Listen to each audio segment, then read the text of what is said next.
Hello good morning student. मैं Vijay Kumar Gupta class 9th के chemistry का नेक्स्ट वीडियो लेके आए हैं। देखिए, इस वीडियो में हम जानेंगे valency and variable valency, ions, atomic number, atomic mass, etc. तो आइए हम शुरू करते हैं बैलेंसी।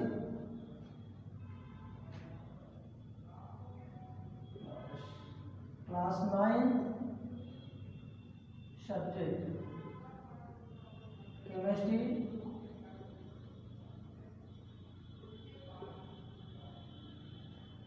Valency means संयोजकता।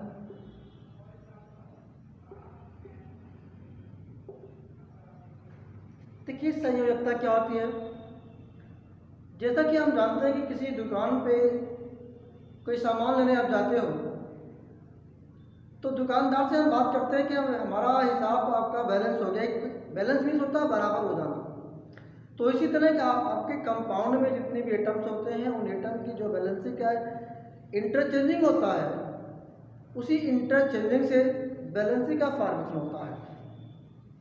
तो देखिए, बैलेंसी है क्या चीज़, किसी भी एलिमेंट द्वारा, किसी भी एलिमेंट के एटम द्वारा दूसरे एलिमेंट के एटम से जो संयोजन की क्षमता होती है उसी को कहते हैं बैलेंसी यानी संयोजकता। ठीक है, किसी एलिमेंट के एटम का दूसरे एलिमेंट के एटम से जो कंबाइनिंग कैपेसिटी होती है, जो संयोजन की क्षमता होती है, उसी को कहते हैं बैलेंसी या संयोजकता। दूसरे डेफिनेशन हम ये देते हैं कि एक तत्व के या एक एलिमेंट से दूसरे एलिमेंट के एटम को दिए गए इलेक्ट्रॉनों की संख्या, लिए गए इलेक्ट्रॉनों की संख्या या साझे में प्रयुक्त किए गए इलेक्ट्रॉनों की संख्या को उस एलिमेंट का संयोजकता कहते हैं, बैलेंसी कहते हैं। एक बार और रिपीट करते हैं। किसी एलिमेंट के एटम के द्वारा लिए गए इलेक्ट्रॉनों की संख्या, दिए गए इलेक्ट्रॉनों की संख्या या फिर साझे में प्रयुक्त इलेक्ट्रॉनों की संख्या को उस एलिमेंट का बैलेंसी यानी संयोजकता कहते हैं। तो आइए हम एग्जांपल दे रहे हैं। सपोज करिए एक हमारा मॉलिक्यूल है हाइड्रोजन, सॉरी H2O। एक हमारा मॉलिक्यूल है वाटर का मॉलिक्यूल है। इस वाटर के 1 मॉलिक्यूल्स के फॉर्मेशन में हाइड्रोजन के 2 एटम यूज हो रहे हैं और ऑक्सीजन का 1 एटम यूज हो रहा है। तो हम इसकी बैलेंसी की बात करेंगे। तो बैलेंसी देखिए, हाइड्रोजन की बैलेंसी होती है 1 और ऑक्सीजन की बैलेंसी होती है 2। इस तरह से किसी भी मॉलिक्यूल्स के फॉर्मेशन में उन एटम के बैलेंसी का इंटरचेंजिंग होता है कि उसको कहते हैं क्रिस क्रॉस मेथड। इस तरह से आपका बनेगा H और हाइड्रोजन आपको हो गया और ऑक्सीजन हो गया। अब आप हाइड्रोजन की बैलेंसी 1 हो रही है तो इसकी बैलेंसी का मल्टीप्लाई हम करेंगे ऑक्सीजन के साथ में, यानी 1 तो यहाँ शो करेंगे नहीं। अब ऑक्सीजन की बैलेंसी हमारी कितनी हो रही है, 2 हो रही है। अब इस जो ऑक्सीजन की बैलेंसी है तो इस ऑक्सीजन की बैलेंसी को चेंज करेंगे हाइड्रोजन के साथ में। अब लिखेंगे क्या, H2O 1। एक्चुअल में 1 भी होना चाहिए तो 1 शो नहीं करेंगे। क्यों? क्योंकि ऑलरेडी हमारा ऑक्सीजन का 1 नहीं लिखा गया, फिर भी 1 मान लिया गया है। 1 हमारा एटम्स है, उसकी बैलेंसी 1 है। इस तरह से ये बैलेंसी हमारी बनती है। दूसरे एटम की बात, दूसरे मॉलिक्यूल की बात कर लीजिए। दूसरा मॉलिक्यूल सपोज के लिए आप देखते हैं CH4 का मीथेन की बात देखिए। अब इस मीथेन में जो हाइड्रोजन है उसकी बैलेंसी 1 हो रही है, कार्बन की बैलेंसी हो रही है 4 हो रही है। तो जब ये कंपाउंड बनेगा, मॉलिक्यूल बनेगा, ये आपका बनेगा CH, इस तरह से शो करेंगे। अब हाइड्रोजन की बैलेंसी 1 होती है तो हाइड्रोजन की बैलेंसी का मल्टीप्लाई कार्बन के साथ रखेंगे और जो कार्बन की बैलेंसी है उसका मल्टीप्लाई करेंगे हाइड्रोजन के साथ में। यानी सिंपल से वर्ड में जानेंगे कि एटम में उनके जो है बैलेंसिंग का इंटरचेंजिंग करते हैं, उसको कहते हैं क्रिस क्रॉस मेथड। तो इस तरह से बनेगा कार्बन, और कार्बन की बैलेंसिंग कितनी हो रही है, 4 हो रही है। अब यहाँ हाइड्रोजन के साथ में रखेंगे 4। इस तरह से मीथेन के 1 मॉलिक्यूल्स का फॉर्मेशन हो जाता है।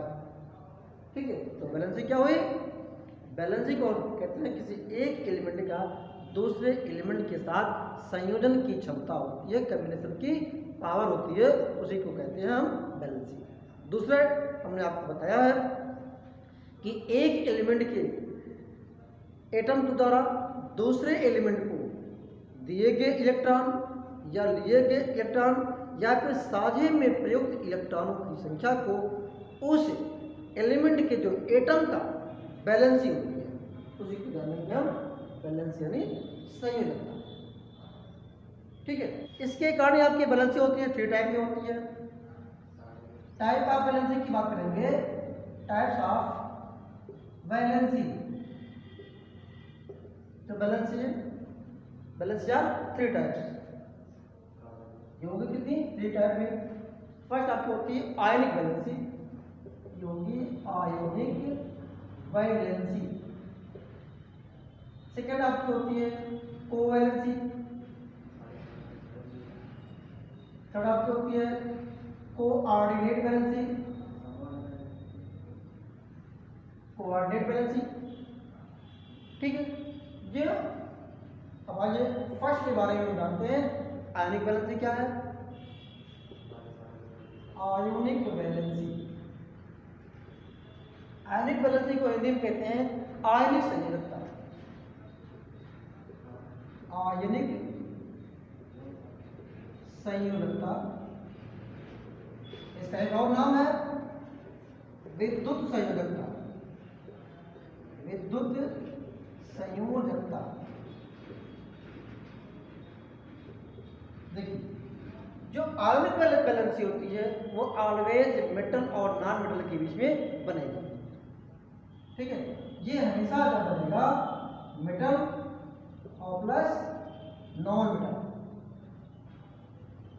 ऑलवेज जब भी आयनिक बैलेंसी बनेगी तो एक मेटल होगा, दूसरा नॉन मेटल होगा, क्योंकि इसकी बैलेंसी ये होती है कि इस प्रकार की बैलेंसी में एटम के बीच में इलेक्ट्रॉनों की चेंजिंग से, इलेक्ट्रॉनों की इंटरचेंजिंग से जो बैलेंसी बनती है उसको हम कहते हैं आयनिक बैलेंसी या आयनिक संयोजकता या विद्युत संयोजकता।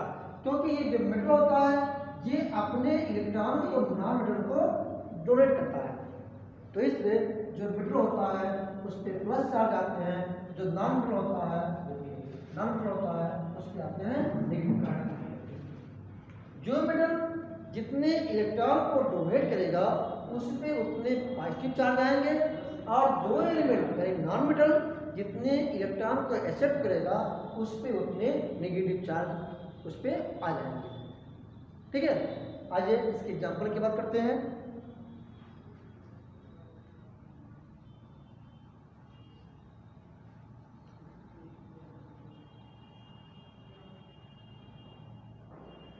सपोज करिए ये हमारा NaCl कंपाउंड है, इसको कहते हैं सोडियम क्लोराइड, इसको कहते हैं सोडियम क्लोराइड। ये हो गया सोडियम क्लोराइड। देखिए इस सोडियम क्लोराइड में जो हमारा सोडियम है ये मेटल एलिमेंट है, जो क्लोरीन है ये हमारा नॉन मेटल है, ये नॉन मेटल हमारा हो गया। तो हमने आपको बताया कि जो आयनिक बैलेंसी होगी उसमें ऑलवेज एक मेटल होगा तो दूसरा नॉन मेटल होगा, कभी 2 मेटल नहीं होंगे, कभी दोनों नॉन मेटल नहीं होंगे, ये 100% श्योर है। अब आइए ये सोडियम का एटॉमिक नंबर होता है 11, इसका इलेक्ट्रॉन कॉन्फ़िगरेशन करेंगे तो 281। ठीक है, अब ये जो अपना इलेक्ट्रॉन है आउटर मोस्ट शेल का जो इलेक्ट्रॉन है वह 1 इलेक्ट्रॉन डोनेट करेगा, और जो Cl होता है, Cl का क्लोरीन का जो एटॉमिक नंबर होता है वो होता है 17। इसको लिखेंगे 2, 8 और 7। 287। देखिए सोडियम और क्लोरीन दोनों अनस्टेबल के कंडीशन में है। क्यों? उनके आउटर मोस्ट में जो इलेक्ट्रॉन है वो कंप्लीट नहीं है। जब तक किसी भी एटम के आउटर मोस्ट सेल में इलेक्ट्रॉन 2n² के अकॉर्डिंग नहीं होगा, 2n² के अकॉर्डिंग नहीं होगा, तब तक वह एलिमेंट हमारा अनस्टेबल होगा और इसीलिए वह अपने इलेक्ट्रॉन को या तो डोनेट करते हैं या तो फिर वो किसी दूसरे से रिसीव करते हैं। ठीक है, ऐसे में ये सोडियम 1 इलेक्ट्रॉन को क्लोरीन के आउटर मोस्ट सेल को डोनेट करेंगे। अब जब सोडियम की बात करते हैं तो सोडियम आपका बनेगा 1+। क्यों? क्योंकि सोडियम ने 1 इलेक्ट्रॉन को डोनेट किया है। ठीक है, अब यहाँ क्लोरीन की बात आती है। क्लोरीन ने 1 इलेक्ट्रॉन को एक्सेप्ट किया है, रिसीव किया है, ग्रहण किया है, इसलिए इसको हो जाएगा 1-। ठीक है, अब यही जब दोनों ऐड होंगे यानी सोडियम पे प्लस आयन और इस Cl पे माइनस आयन, तो इन्हीं दोनों के बीच में एक बॉन्ड बनेगा। सोडियम इस तरह से बॉन्ड बनेगा और फिर उन्हीं को क्या कहेंगे? NaCl। ओके, नोट कर लीजिए।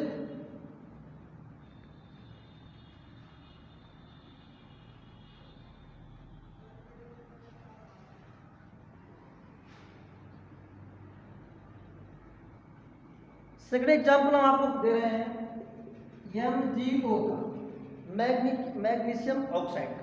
ये भी हमारा आयनिक बैलेंसी बनेगी। देखिए आयनिक बैलेंसी के थ्रू जो कंपाउंड बनता है उसको कहते हैं आयनिक कंपाउंड और उनके बीच में जो बॉन्ड बनते हैं उसको कहते हैं आयनिक बॉन्ड। ओके, देखिए ये जो मैग्नीशियम है ये हमारा मेटल है।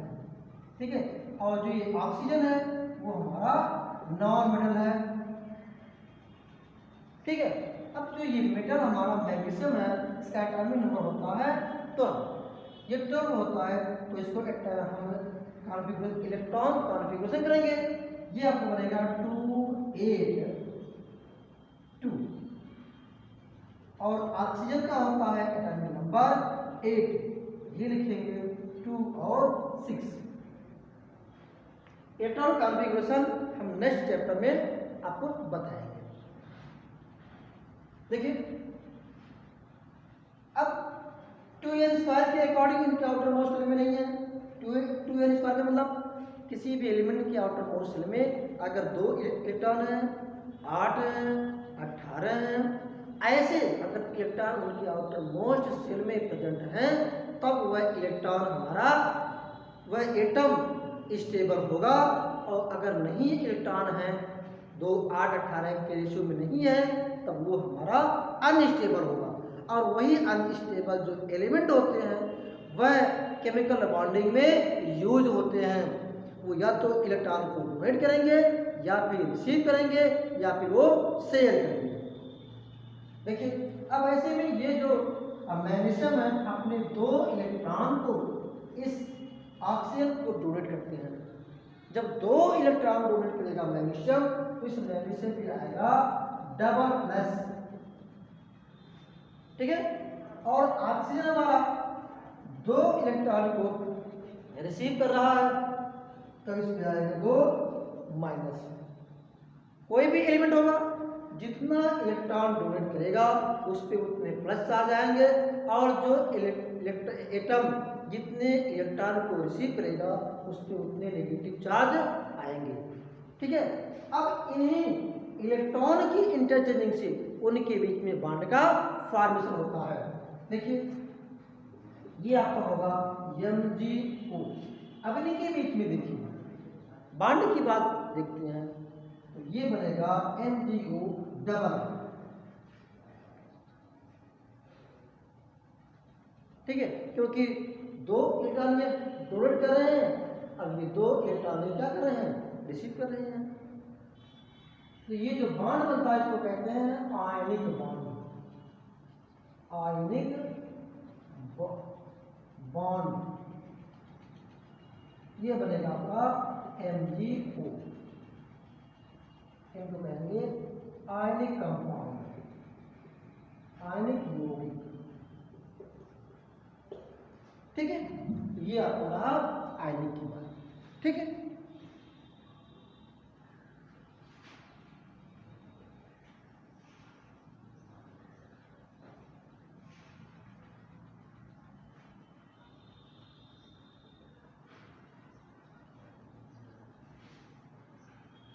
नेक्स्ट आपका आता है कोवैलेंसी।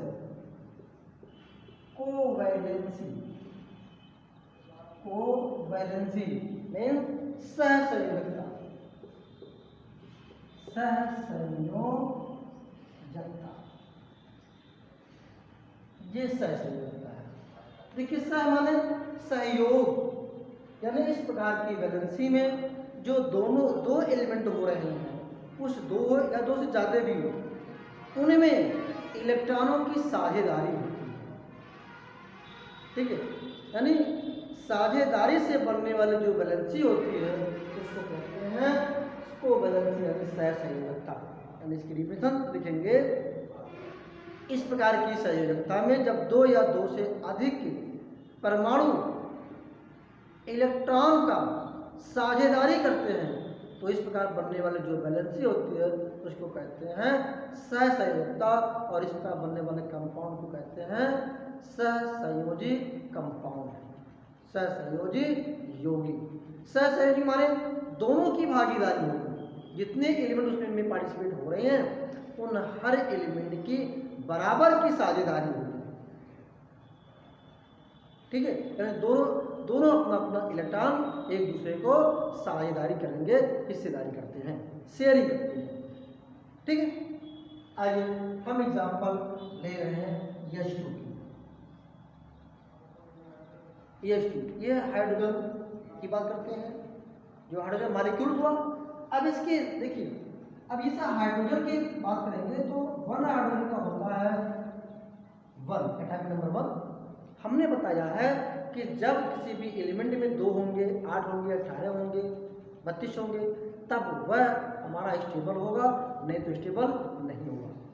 तो ये भी स्टेबल नहीं है, क्योंकि इसके आटोमोस्ट में अगर 2 इलेक्ट्रॉन प्रेजेंट हैं तो स्टेबल होगा, और 2 नहीं है तो स्टेबल नहीं होगा। ऐसे में या तो हाइड्रोजन 1 इलेक्ट्रॉन को डोनेट करेंगे, या तो रिसीव करेंगे, या फिर साझेदारी करेंगे। तो यहाँ दोनों हाइड्रोजन, 2 हाइड्रोजन एटम एक दूसरे से मिल करके अपने अपने इलेक्ट्रॉन के साझेदारी कर लेते हैं। ठीक है, देखिए कैसे करते हैं साझेदारी। ये हाइड्रोजन हो गया, ये दूसरा हाइड्रोजन हो गया, इनके पास 1 इलेक्ट्रॉन है, इनके पास 1 इलेक्ट्रॉन है। अब दोनों इलेक्ट्रॉन को इस तरह से हम बीच में इसको शो करते हैं। जो ये डॉट है ये इन हाइड्रोजन का हो गया, जो ये क्रॉस है इस दूसरे वाले हाइड्रोजन का हो गया इलेक्ट्रॉन। अब इनके बीच में जब एक एक इलेक्ट्रॉन की साझेदारी होती है तो उनके बीच में सिंगल बॉन्ड बनता है। सिंगल बॉन्ड बनेगा, या ये बनेंगे H2। इस इलेक्ट्रॉन को हम कहते हैं, देखिए अगर इसको देखते हैं इनका भी H तक कंप्लीट हो गया, अगर ऐसे देखेंगे तो इनका भी H तक कंप्लीट हो गया। तो ये जो इलेक्ट्रॉन है इनको कहते हैं शेयरिंग इलेक्ट्रॉन, यानी साझेदारी का इलेक्ट्रॉन, साझेदारी का इलेक्ट्रॉन, क्योंकि ये साझेदारी में हुआ है। ये जो बॉन्ड बनेगा इसको कहेंगे सहसंयोजी बंध, सहसंयोजी बंध कहेंगे। और जो ये कंपाउंड बनेगा, मॉलिक्यूल बना है, ये मॉलिक्यूल हमारा होगा सहसंयोजी अणु। ठीक है, नोट कर लीजिए।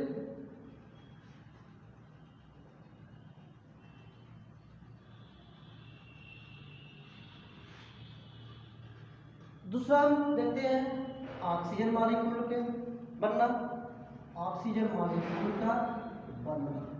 ये दूसरा एग्जांपल आपका हो गया। देखिए एक ऑक्सीजन का एटॉमिक नंबर होता है 8, ये लिखेंगे 2 और 6, ये भी अनस्टेबल है। क्यों? क्योंकि इनकी आउटर मोस्ट शेल में 6 इलेक्ट्रॉन है। जब 8 होगा इलेक्ट्रॉन तभी स्टेबल होंगे, इसलिए क्या है, स्टेबल नहीं है, अनस्टेबल है। ऐसे में जो दूसरा ऑक्सीजन आ रहा है इनका भी वही होगा, तो 6। अब यही दोनों जो एटम है, ये दोनों ऑक्सीजन एटम 2-2 इलेक्ट्रॉन की साझेदारी करेंगे, तब में इनका 8 कंप्लीट होगा। देखिए इस ऑक्सीजन के इलेक्ट्रॉन को हम ग्राउंड से शो करते हैं, इनके इलेक्ट्रॉन को हम शो करेंगे प्लस से। ये हो गया। ये कोई रूल नहीं है कि इनका हमेशा डॉट से दिखाएंगे, इनको हमेशा क्लास से नहीं, किसी को दिखा सकते हैं। किसी भी एटम के इलेक्ट्रॉन को क्लास से दिखाएंगे और किसी भी एटम के इलेक्ट्रॉन को हम डॉट से दिखाएंगे। ठीक है। अब 2-2 की साझेदारी हो गई। अब दो ये जो क्लास का इलेक्ट्रॉन है ये इनका है, तो इनकी आउटर मोशन में कितने 6 है। 2 यूज हो गए, कितने बचे, 4 बचे। और 4 बचे तो 4 इलेक्ट्रॉन यहाँ आप इस तरह से शो कर दीजिए। अब इनका 2 2 4 2 6, तो 6 का इनका हो गया और 2 इन्होंने अपना शेयर किया है, इसलिए इनका कितना हो गया, 8 हो गया। जब 8 हो गया तो इन ऑक्सीजन का जो आउटर मोस्ट सेल था वो क्या हो गया, कंप्लीट हो गया। अब इनकी बात करते हैं, इनके भी 6 हैं। 6 होने पे इनके भी 2 लगे हैं, 2 यूज हुआ इलेक्ट्रॉन। अभी इनके पास 4 बचा हुआ है। 4 बचा हुआ, ये 4 इलेक्ट्रॉन यहाँ इस तरह से शो कर दीजिए। अब इनको ऐसे शो कर दीजिए, 2 2 4 2 6 2 8, इनका भी कंप्लीट हो गया ऑक्सीजन का। ठीक है। अब ये जो इलेक्ट्रॉन इस जो सर्किल में इलेक्ट्रॉन है ये आपका हो गया शेयरिंग इलेक्ट्रॉन हो गया। ठीक है, शेयरिंग इलेक्ट्रॉन, शेयरिंग इलेक्ट्रॉन हो गया। अब देखिए 2-2 की साझेदारी हो रही है ना, जब 2-2 की तब 2 की साझेदारी हो रही है, यानी 4 इलेक्ट्रॉन लग रहे हैं, 4 इलेक्ट्रॉन लग रहा है। ऐसे में इन ऑक्सीजन के बीच में डबल बॉन्ड बनेंगे। इस बॉन्ड को क्या कहेंगे, covalent, covalent bond, covalent bond. और ये बन जाएगा O2, इसको क्या कहेंगे, कोवैलेंट मॉलिक्यूल, कोवैलेंस मॉलिक्यूल। ठीक है, नोट कर लीजिए।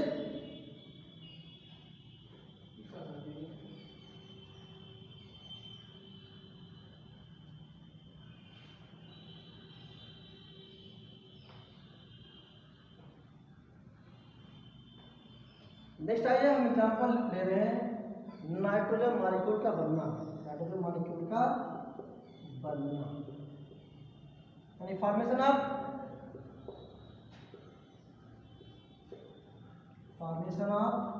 Nitrogen molecule.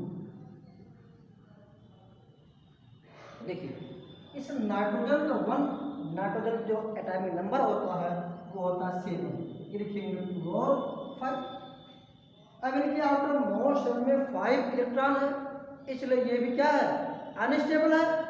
जब 8 इलेक्ट्रॉन होगा या 2 होगा या 18 होगा या 32 होगा, इस तरह से उनके आउटर मोस्ट शेल में अगर इलेक्ट्रॉन प्रेजेंट है तो स्टेबल होगा और नहीं है तो स्टेबल नहीं होगा। ऐसे केस में दूसरा नाइट्रोजन भी लिखते हैं, इसका भी होगा 2 और 5। अब आप लोग बताइए, इनके बाद उसमें 5 इलेक्ट्रॉन है, अब ये कितना रिसीव कर ले, कितने की साझेदारी कर ले कि 8 कंप्लीट हो जाए, यानी 3 इलेक्ट्रॉन को या तो ये रिसीव करेंगे या फिर वो किसी से शेयर करेंगे। तो देखिए 1 नाइट्रोजन, दूसरा नाइट्रोजन, इनके बीच में 3 इलेक्ट्रॉन की साझेदारी हो रही है। इस तरह से 3 इलेक्ट्रॉन की साझेदारी हो रही है। ये जो क्रॉस का इलेक्ट्रॉन है इन साइड के नाइट्रोजन का हो गया, ये जो डॉट इलेक्ट्रॉन है ये इन साइड के नाइट्रोजन का इलेक्ट्रॉन है। इस तरह से देखिए 3 यूज हुआ, अभी कितने बार बचे हैं, टोटल 5 था, 5 में 3 यूज हुए हैं, 2 बचे हैं, इनका 2 इनके पास रख दीजिए। इनका भी 5 था, 3 यूज हुआ है, 2 बचे हैं, 2 इनका लगा दिया। ठीक है, देखिए एक बात हम ध्यान रखेंगे, जिस एलिमेंट का, एटम का इलेक्ट्रॉन जिस सिंबल के थ्रू आप शो करेंगे, बचे हुए इलेक्ट्रॉन को उस एटम के पास वही सिंबल वाला इलेक्ट्रॉन हम शो करेंगे। ठीक है, देखिए अब इनका हो गया कंप्लीट 3, 3, 6 to 8, इनका भी बात करेंगे तो 3, 3, 6 to 8, इनका भी जो है आउटर मोशन क्या होगा, कंप्लीट हो गया। अब ये जो इलेक्ट्रॉन हो रहा है, इस इलेक्ट्रॉन को कहते हैं शेयरिंग इलेक्ट्रॉन, बताएंगे शेयरिंग इलेक्ट्रॉन, शेयरिंग इलेक्ट्रॉन। ठीक है, अब ये इस नाइट्रोजन के बीच में 3 इलेक्ट्रॉन की शेयरिंग हो रही है, ऐसे में उन दोनों नाइट्रोजन के बीच में ट्रिपल बॉन्ड का फॉर्मेशन होगा, ट्रिपल बॉन्ड। ठीक है, अब इस बॉन्ड को क्या कहेंगे, कोवैलेंट बॉन्ड, कोवैलेंट बॉन्ड। और ये क्या बनेगा, N2 बनेगा, nitrogen molecules. Are you understand? Mukul ji,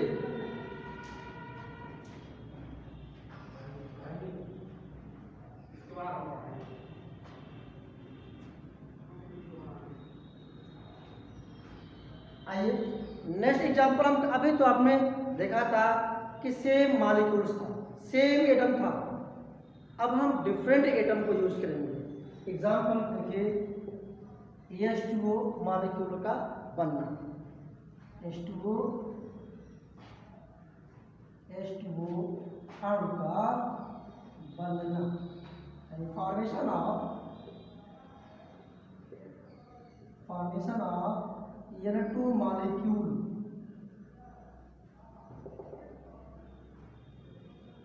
sorry, formation of H2O water molecules के बनने की बात देख रहे हैं। ये देखिए डिफरेंट टाइप के एटम्स हैं, हाइड्रोजन है और ऑक्सीजन है। अब यहाँ देखेंगे हम, यहाँ पे हाइड्रोजन है, इस हाइड्रोजन का एटॉमिक नंबर 1 होता है, इलेक्ट्रॉन कॉन्फ़िगरेशन आप लिखेंगे इसका हो जाएगा 1, और दूसरा हाइड्रोजन भी आप लिखेंगे उनका भी 1 होगा। और ये ऑक्सीजन हो रहा है, इस ऑक्सीजन का एटॉमिक नंबर होता है 8, जब इलेक्ट्रॉन कॉन्फ़िगरेशन आप लिखेंगे ये होगा 2 और 6 होगा। ठीक है, अब देख रहे हैं कि हाइड्रोजन के आउटर मोस्ट शेल भी इनकम्प्लीट है, अनस्टेबल है, और ऑक्सीजन भी हमारा आउटर मोस्ट शेल इनकम्प्लीट है, वो भी अनस्टेबल है। अब ऐसे में दोनों नॉन मेटल हैं, तो दोनों नॉन मेटल हैं तो इलेक्ट्रॉन की शेयरिंग करेंगे। जब इलेक्ट्रॉन की शेयरिंग करेंगे तो कोवैलेंट बॉन्ड का फॉर्मेशन होगा, और जिस कंपाउंड में कोवैलेंट बॉन्ड बनेगा वो कंपाउंड हमारा होगा कोवैलेंट कंपाउंड, और जो वैलेंसी बनेगी वो होगी कोवैलेंसी। ओके, आइए देखिए ये ऑक्सीजन है, ये हाइड्रोजन है,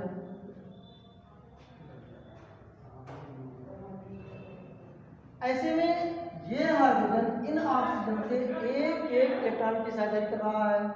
इनको हम दिखा दिए डॉट से, ऑक्सीजन के इलेक्ट्रॉन को आपने दिखाया डॉट से, और हाइड्रोजन के इलेक्ट्रॉन को आपने दिखाया क्रॉस से। वही कंडीशन यहाँ भी होगी, ये आपका होगा डॉट, इन हाइड्रोजन का होगा क्रॉस। देखिए हाइड्रोजन के 1 ही इलेक्ट्रॉन है, 1 यूज हो गया, इन हाइड्रोजन का 1 था, 1 यूज हो गया, इनके पास कोई इलेक्ट्रॉन से सब नहीं है, इसलिए हाइड्रोजन के पास दूसरा इलेक्ट्रॉन शो नहीं करेंगे। जबकि ऑक्सीजन में देखिए उसके आउटर मोस्ट में 6 इलेक्ट्रॉन है, उस 6 इलेक्ट्रॉन में 2 ही तो यूज हो रहा है, बचे कितने 4 हैं, और 4 हैं तो 4 इलेक्ट्रॉन को इस साइड में यहाँ शो कर दीजिए आप। अब शो कर देंगे, देखिए इस हाइड्रोजन के आउटर मोस्ट में 2 होना चाहिए था, 2 हो गया, कंप्लीट हो गया। इन हाइड्रोजन के आउटर मोस्ट में 2 होना चाहिए था, 2 हो गया, कंप्लीट हो गया। अब हम बात करते हैं ऑक्सीजन की। ऑक्सीजन के आउटर मोस्ट में 8 होने चाहिए, क्योंकि उनके आउटर मोस्ट में 6 है, तो 8 को कंप्लीट करने के लिए उनको 2 चाहिए। तो यही दोनों हाइड्रोजन से शेयरिंग की है। इस तरह अगर टोटल हम बात करते हैं ऑक्सीजन की, तो देखिए ऑक्सीजन की आउटर मोस्ट में 2, 2, 4, 2, 6, 2, 8 होगा कंप्लीट। इस तरह से अगर अब इस टोटल इलेक्ट्रॉन को क्या कहेंगे? शेयरिंग इलेक्ट्रॉन कहेंगे। ठीक है। अब इसको बॉन्ड की स्वरूप में अगर आप शो करेंगे तो hydrogen single bond O, single bond hydrogen, यहाँ जो शेयरिंग इलेक्ट्रॉन है यहाँ शो कर दीजिए नॉन शेयरिंग इलेक्ट्रॉन। ये जो है जो इलेक्ट्रॉन बॉन्ड के फॉर्मेशन में यूज नहीं होते हैं उसको कहते हैं नॉन शेयरिंग इलेक्ट्रॉन, और जो इलेक्ट्रॉन बॉन्ड के फॉर्मेशन में यूज होते हैं उसको कहते हैं शेयरिंग इलेक्ट्रॉन। ठीक है ना।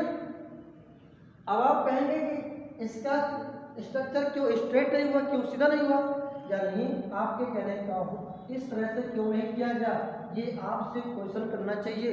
देखिए इस वाटर की मॉलिक्यूल का स्ट्रक्चर स्ट्रेट नहीं होगा। इसका रीजन क्यों है? क्योंकि जब किसी भी सेंट्रल एटम के पास नॉन शेयरिंग इलेक्ट्रॉन प्रेजेंट होगा तो उसका स्ट्रक्चर स्ट्रेट नहीं होगा, और जब सेंट्रल एटम के पास कोई नॉन शेयरिंग इलेक्ट्रॉन प्रेजेंट होगा तब उसका स्ट्रक्चर बेंड के रूप में होगा। वो डिफरेंट टाइप के एटम में डिफरेंट टाइप के एंगल का फंक्शन होता है। ठीक है। या इसको हम शो करते हैं H2। ठीक है। अब ये जो बॉन्ड बनेगा इस बॉन्ड को क्या कहेंगे हम? Covalent bond. ये कंपाउंड कैसा होगा? कोवैलेंट कंपाउंड या कोवैलेंट मॉलिक्यूल्स। ओके, लिख लीजिए।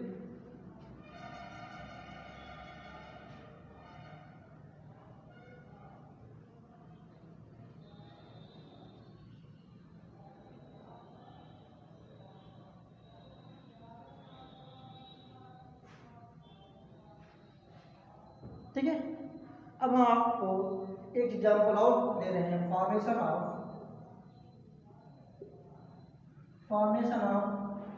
मीथेन। देखिए मीथेन है, इस मीथेन में जो कार्बन है इसका एटॉमिक नंबर होता है 6। ये देखिए 2 और 4, ये हो रहा ना, यानी जो कार्बन इसके आउटर मोस्ट में 4 इलेक्ट्रॉन है। अगर इसके आउटर मोस्ट में 6 इलेक्ट्रॉन हो जाए, 8 हो जाए, यानी 4 और आ जाए, तब इनका आउटर मोस्ट क्या होगा? कंप्लीट होगा। उसे कंप्लीट करने के लिए ये हाइड्रोजन से शेयरिंग करते हैं। अब ये हाइड्रोजन अगर 1 हाइड्रोजन होगा तो इसके पास 1 ही है, तब इनका कंप्लीट होगा नहीं, इसलिए 4 हाइड्रोजन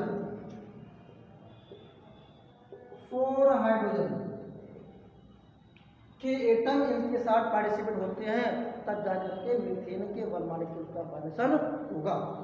इसका स्ट्रक्चर देखिए, ये कार्बन हो गया, कार्बन के हाइड्रोजन हाइड्रोजन हाइड्रोजन और हाइड्रोजन। ठीक है। अभी ये हाइड्रोजन इस कार्बन से एक एक इलेक्ट्रॉन की साझेदारी कर रहे हैं, यानी ये हो गया इस तरह से दिखाएंगे, इस तरह से इस फॉर्म में, इस फॉर्म तो कंप्लीट। देखिए इनके भी आउटर मोस्ट, कार्बन के भी आउटर मोस्ट में 4 इलेक्ट्रॉन था, चारों इलेक्ट्रॉन बॉन्ड बनाने में यूज हो गया। हाइड्रोजन के आउटर मोस्ट में सभी के पास एक एक इलेक्ट्रॉन के वो भी यूज हो गया। अब यहाँ नॉन शेयरिंग इलेक्ट्रॉन प्रेजेंट नहीं है। अब इस हाइड्रोजन का आउटर मोस्ट कंप्लीट हुआ, इनका भी कंप्लीट हो गया, इनका भी कंप्लीट है और इनका भी कंप्लीट हो गया। अब हम बात करते हैं कार्बन की। कार्बन की बात देखेंगे तो इनका भी आउटर मोस्ट क्या हो गया? कंप्लीट। 2, 2, 4, 2, 6, 2, 8, इनका भी हो गया कंप्लीट। अब इस इलेक्ट्रॉन को क्या कहेंगे? Sharing electron. इसके थ्रू जो बॉन्ड बनेगा उसको हम कहेंगे इस तरह से हाइड्रोजन हाइड्रोजन हाइड्रोजन। ये जो बॉन्ड बनेगा इसको क्या कहेंगे? कोवैलेंट बॉन्ड कहेंगे, कोवैलेंट बॉन्ड। या इसको हम दिखाते हैं CH4। ठीक है, नोट कर लीजिए।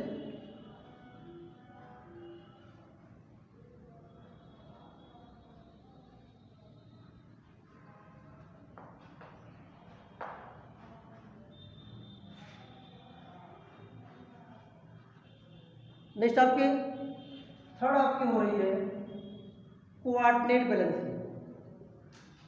कोऑर्डिनेट बैलेंसिंग, देखिए जो कोऑर्डिनेट बैलेंसिंग होती है उस कोऑर्डिनेट में बैलेंसिंग में यह एक टाइप का कोवैलेंसी ही होता है, बट इसमें जो डोनेट करने वाला एलिमेंट होता है यानी इलेक्ट्रॉन को डोनेट करने वाला जो एलिमेंट होता है वो टोटली डोनेट नहीं करता है, वो पार्शियल डोनेट करता है, यानी उस इलेक्ट्रॉन में उसका भी पूरा अधिकार होता है। इस तरह से बनने वाले को क्या कहेंगे हम? Coordinate balancing. और जो बॉन्ड बनता है उसको कहेंगे कोऑर्डिनेट बॉन्ड। देखिए एग्जाम्पल हम बात करते हैं H2SO4 की बात। देखिए ये हाइड्रोजन, वन हाइड्रोजन की बात करते हैं तो ये होता है 1। सल्फर की बात, दूसरा हाइड्रोजन भी लिखेंगे 1।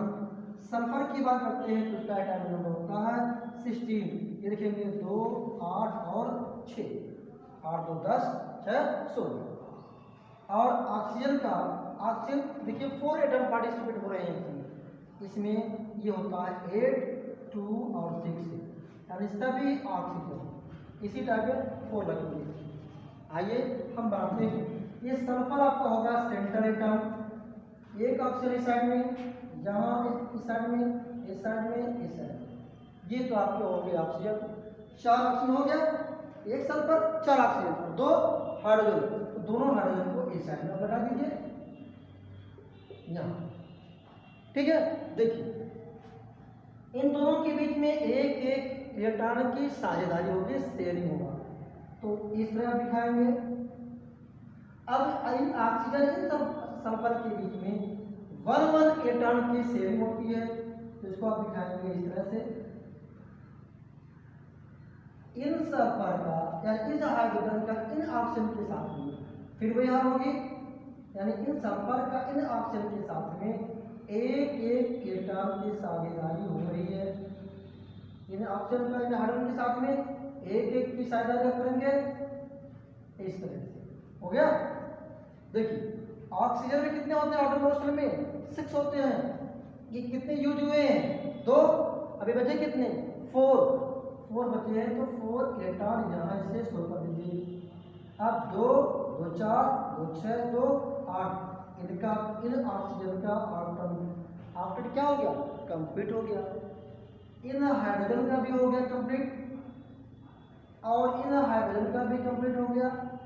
इन सल्फर की भी बात करेंगे, इनके पास भी 4 बचेगा, यहाँ 4 आप रख दीजिए, इनका भी हो गया कंप्लीट। 2 2 4 2 6 2 8। अब हम बात करते हैं इन सल्फर की, अब ये 2 ऑक्सीजन की बात, तो इनके बीच में ये जो सल्फर है ऑक्सीजन, ये इन्होंने 2 इलेक्ट्रॉन इनको डोनेट किया है और 2 इनको भी डोनेट किया है। लेकिन इन ऑक्सीजन ने अपने इलेक्ट्रॉन को उनके बीच में पार्टिसिपेट नहीं करेंगे, तो इनके टोटल इलेक्ट्रॉन को आप इनके साथ में ऐसे शो करेंगे। 2 2 4 2 3 4 5 6, 2 2 4 तो 6 होगा, जिनका उनके आउटर पोर्शन में था। अब इनको ऑक्टेट देखेंगे तो कंप्लीट हुआ। 2 2 4 2 6 2 8 हो गया। यही कंडीशन इनके साथ भी वो होगा, तो इनका 6 इलेक्ट्रॉन इनके पास ऐसे रख दीजिए, तो इनका भी ऑक्टेट क्या हो गया? कंप्लीट हो गया। अब हम बात करते हैं सल्फर की, तो सल्फर देखिए 2 2 4 2 6 2 8, इनका भी क्या हो गया? कंप्लीट हो गया। अब इनको अगर हम बांड के रूप में दिखाते हैं, तो आइए बांड के रूप में देखिए कैसे आप दिखाएंगे। बांड में जगह दिखाएंगे तो ये जो हाइड्रोजन है, ये हाइड्रोजन इन ऑक्सीजन के साथ में एक इलेक्ट्रॉन की शेयरिंग हो रही है, तो सिंगल बॉन्ड को इन ऑक्सीजन का इन सल्फर के साथ में सिंगल इलेक्ट्रॉन की शेयरिंग हो रही है तो सिंगल बॉन्ड, इन सल्फर का इन ऑक्सीजन के साथ में एक एक की शेयरिंग हो रही है तो सिंगल बॉन्ड, इन ऑक्सीजन का इन हाइड्रोजन के साथ में एक एक की शेयरिंग हो रही है तो single bond. Are you understand? आइए अब इन सल्फर का इन ऑक्सीजन की बात करते हैं तो ये दो इलेक्ट्रॉन इन्होंने क्या किया, शेयर नहीं किया है, डोनेट किया है। तो जब डोनेट करेंगे तो इस को हम इस एरो के थ्रू शो करेंगे, इस ऑक्सीजन को अवरोही करने से इनके साथ भी होगा, इस तरह से एरो से आप शो करेंगे। ठीक है, अब देखिए यहाँ जो ये एरो वाले बॉन्ड बन रहे हैं इनको कहते हैं कोऑर्डिनेट बॉन्ड। ठीक है, और जो बिना एरो वाले जो है सिंगल बॉन्ड, सिंपल बॉन्ड है, उसको क्या कहेंगे, इसको कहेंगे कोवैलेंट बॉन्ड, कोवैलेंट। और इसको कंपाउंड क्या बन जाएगा, इस तरह से H2SO4 की फॉर्म में आएगी। ठीक है ना, बना लीजिए।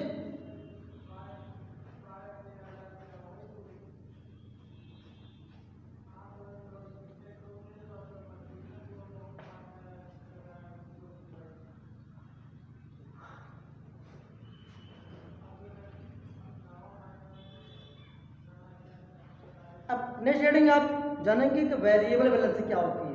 वेरिएबल वैलेंसी मीन होती है अलग अलग कंपाउंडों में एक ही एलिमेंट के द्वारा अलग अलग वैलेंसी को शो करना। परिवर्तित संयोजकता, आइए वेरिएबल वैलेंसी लिखते हैं परिवर्तित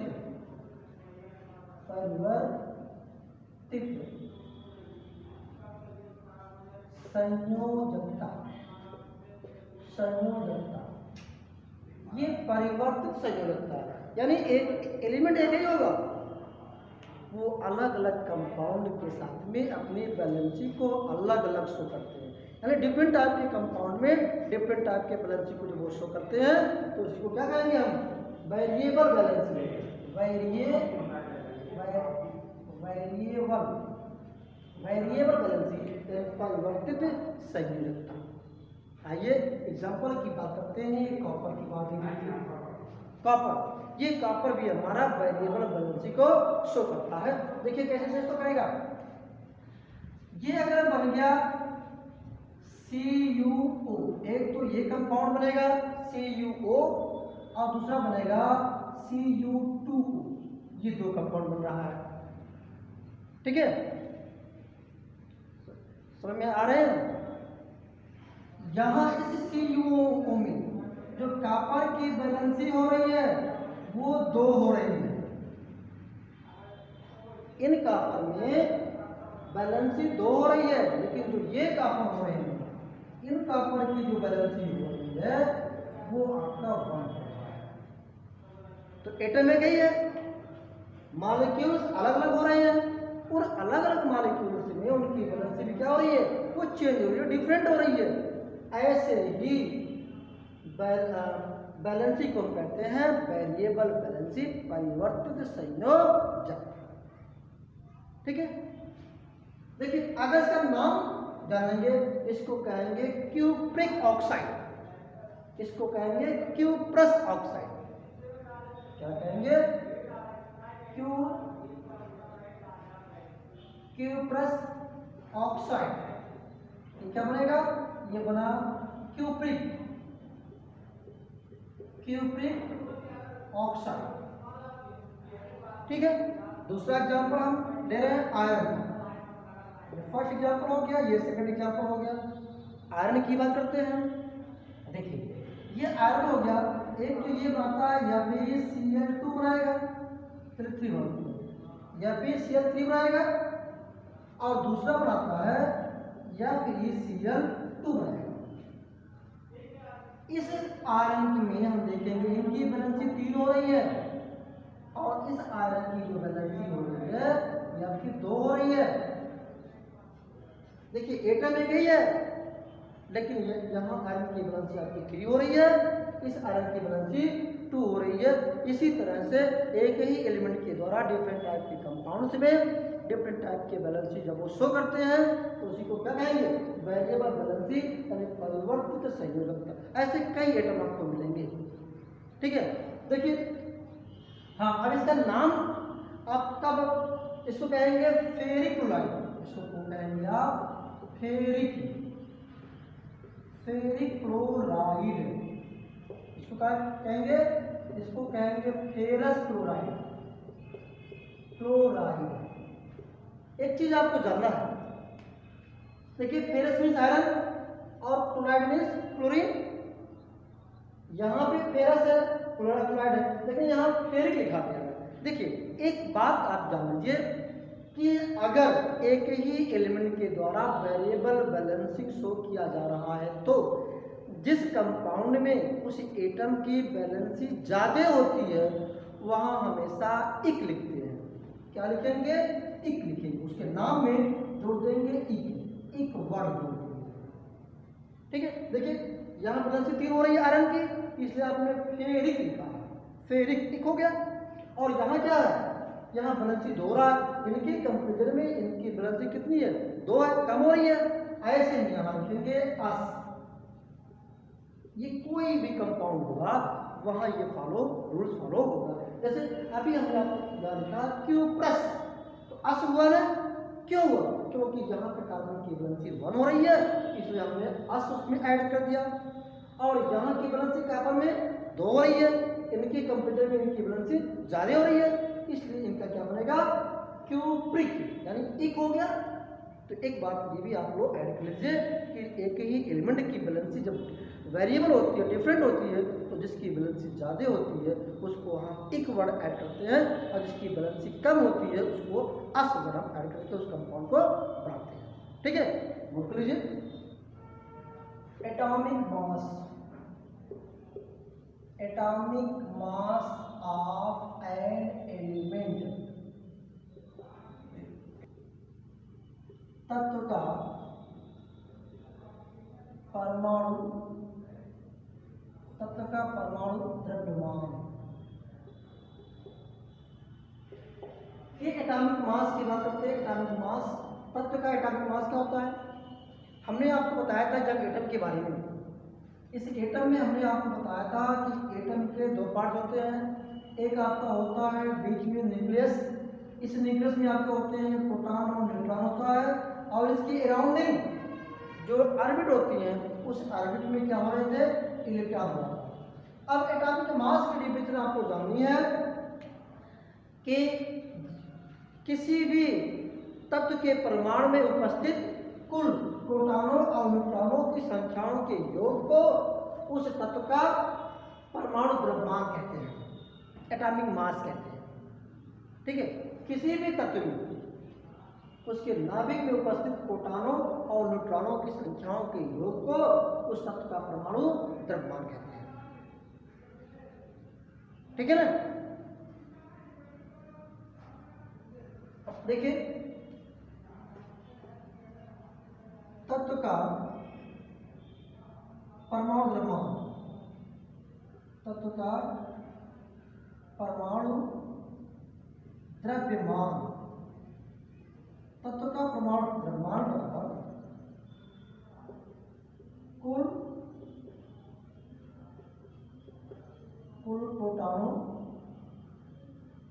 प्रोटॉनों की संख्या प्लस कुल न्यूट्रॉनों की संख्या, ठीक है। यानी एटॉमिक मास को हम शो करते हैं ए से, ये जान लीजिए, इसको हम ए से शो करते हैं। तो atomic mass A equal to total number of proton plus total number of neutron, ठीक है। Formula A equal to P plus L, इसी को क्या कहेंगे, एटॉमिक मास। ठीक है, नोट कर लीजिए।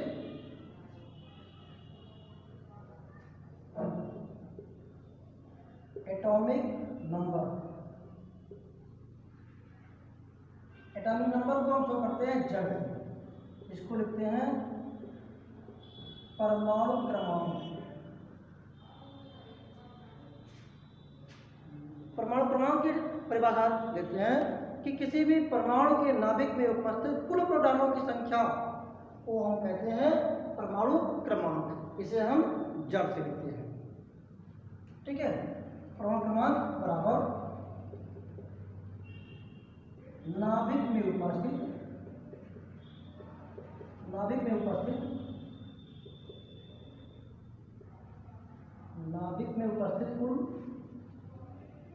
नाभिक में उपस्थित कुल प्रोटॉनों की संख्या, कुल प्रोटॉनों की संख्या। ठीक है, atomic number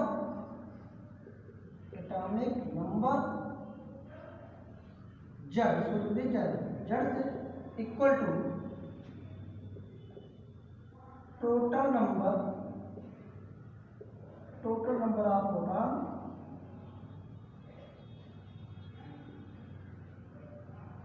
present in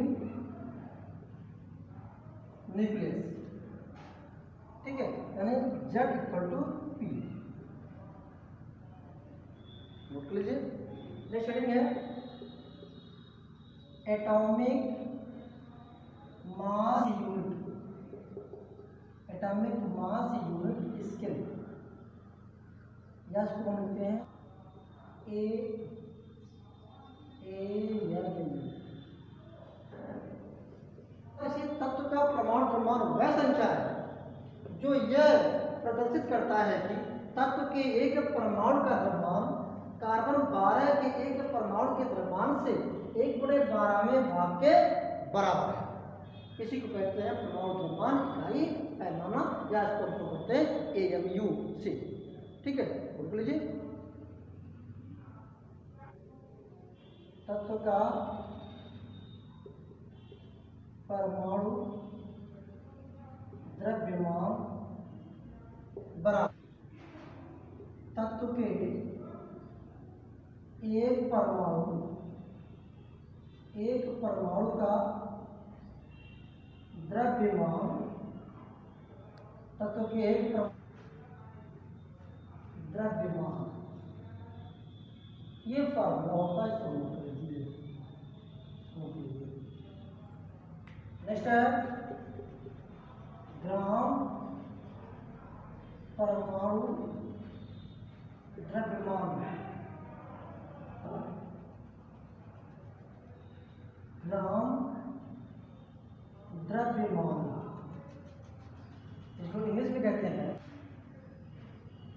gram atomic mass और ग्राम एटम। ठीक है, नेक्स्ट रीडिंग आपका है ग्राम परमाणु द्रव्यमान या ग्राम परमाणु, ग्राम एटॉमिक मास और ग्राम एटम। देखिए, जब किसी भी परमाणु के द्रव्यमान को हम ग्राम में व्यक्त करते हैं, ग्राम में दिखाते हैं, तब उसी को कहते हैं ग्राम परमाणु द्रव्यमान या ग्राम परमाणु। ठीक है, जब किसी परमाणु के द्रव्यमान को हम ग्राम में व्यक्त करते हैं, ग्राम में दिखाते हैं, तब उसी को कहते हैं ग्राम परमाणु द्रव्यमान या ग्राम परमाणु। ग्राम परमाणुओं की संख्या बराबर, ग्राम परमाणुओं की संख्या बराबर परमाणु द्रव्यमान, ये एक फार्मूला है ग्राम परमाणु द्रव्यमान।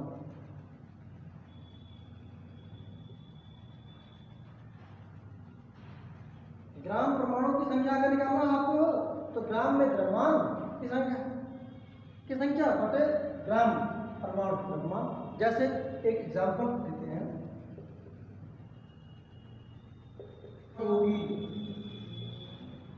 कह रहा है कि 40 ग्राम कैल्शियम है, उस 40 ग्राम कैल्शियम में परमाणुओं की संख्या कितनी होगी?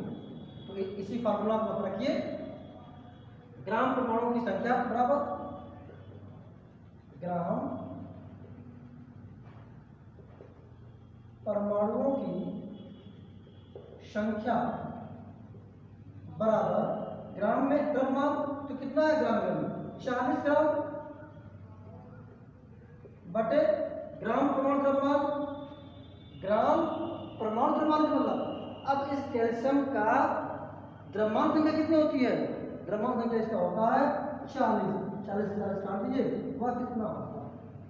आंसर 1। ऐसे में किसी भी परमाणु का ग्राम संख्या हम निकाल सकते हैं। ठीक है, नेक्स्ट है आयन। देखिए आयन क्या है? आयन क्या है? यानी आवेश युक्त परमाणु या परमाणुओं को आयन कहते हैं। यानी आवेश युक्त परमाणु या परमाणुओं को आयन कहते हैं। कोई परमाणु हुआ, कोई एटम हुआ, वही एटम जब इलेक्ट्रॉन को या तो डोनेट करेगा या फिर इलेक्ट्रॉन को रिसीव करेगा, तब वह एटम से आयन में कन्वर्ट हो जाएगा। ठीक है, जैसे ये सोडियम था, ये एटम के फॉर्म में है, लेकिन जब ये सोडियम अपने 1 इलेक्ट्रॉन को डोनेट कर दिया, तब ये N+ के फॉर्म में आएगा। अब इसको क्या कहेंगे? आयन। ठीक है, ये देखिए क्लोरीन हो गया,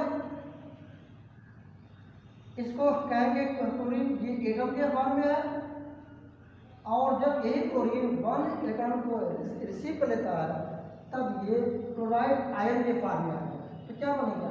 आयन। यही हमने आपको बताया है, आवेश युक्त परमाणु या परमाणुओं को हम क्या कहेंगे? आयन कहते हैं। आयन 2 तरह के होते हैं। अगर उनके पास धनावेश है तो उसको क्या कहेंगे? धनायन कहेंगे। आयन आपको ये हो जाएगा धनायन हो गया। अगर इनके पास प्लस चार्ज है तो धनायन हो गया। इसको कहते हैं कैट आयन भी कहते हैं, कैट आयन। और अगर वो ऋण आयन है, ऋण आयन है यानी जब वो इलेक्ट्रॉन को क्या किया है? रिसीव कर लिया है, तो वो क्या होगा? इसको कहेंगे आयन आयन कहेंगे। ठीक है, यही हमारे आयन होते हैं। आवेश युक्त परमाणु या परमाणुओं को आयन कहते हैं। अगर उन पे धनायन है तो उसको हम क्या कहेंगे? अगर धनावेश है तो धनायन कहेंगे, या इसको हम कैटायन कहेंगे। और अगर उस पर ऋण आवेश है, नेगेटिव चार्ज है, तब उसको क्या कहेंगे? ऋणायन या एनायन कहेंगे। ठीक है, ठीक है। इसके बाद का वीडियो हम, इसके बाद के जो चैप्टर बचे हुए हैं, पार्ट बचे हुए हैं, नेक्स्ट वीडियो में लेके आएंगे। तब तक के लिए नमस्कार।